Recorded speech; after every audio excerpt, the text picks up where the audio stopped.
Hi, I'm Josh. And I'm Numbered. And you're watching Battle Gamer News. Today we're reviewing Dragon Age Origins.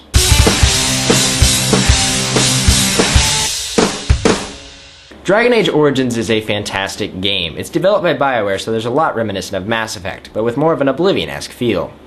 The story is definitely a strong selling point for the game, with its great overarching storyline, but there's also a lot to be explored with the side stories. At the time of this recording, I've played the game for at least 10 hours or so, which is more than enough time to beat most games nowadays, but I still feel like I've barely scratched the surface of the game, so we'll be making a follow-up review when we get further through. One of the big draws to Dragon Age Origins is the sheer scope of the game.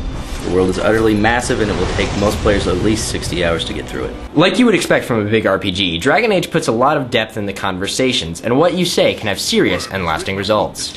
When you first make your character, you'll have to choose between 3 races, 3 classes, and several background stories, which all have big effects on gameplay. For instance, if you choose to play as an elf, most humans won't talk to you, and will consider you beneath them. This is where stats like persuasion really start to come in handy. Each of the different backgrounds has a unique origin story, which is an hour-long first portion of the game. That sets up who your character is. The real problem with the world is that a horde of fallen mages, known as the Darkspawn, are attacking Felderon. At the end of each of the origin stories, somehow or another you will always end up joining the Grey Wardens, a group of Darkspawn hunters who saved the world last time the Darkspawn attacked. The graphics in the game are a bit of a mixed bag.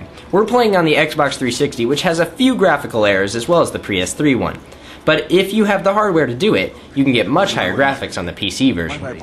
There are some really impressive vistas and cities in the game that look great on a macro scale. On a micro scale, however, there are some small issues, like logs that look flat or poor water effects. When in conversation, the game goes into a special conversation mode like in Mass Effect. That looks really nice. The voice acting is great for the major cast as well, and it all makes the experience come together. The combat is a little strange, but after you get used to it, it can be a lot of fun. The fighting is based on controlling your squad of 4. You can control all 4 members of your team if you like, but you'll mostly focus on your main character. The best strategy is to strategically pause the game and give out orders for your squad, and then switch throughout your team periodically using health potions or using special abilities.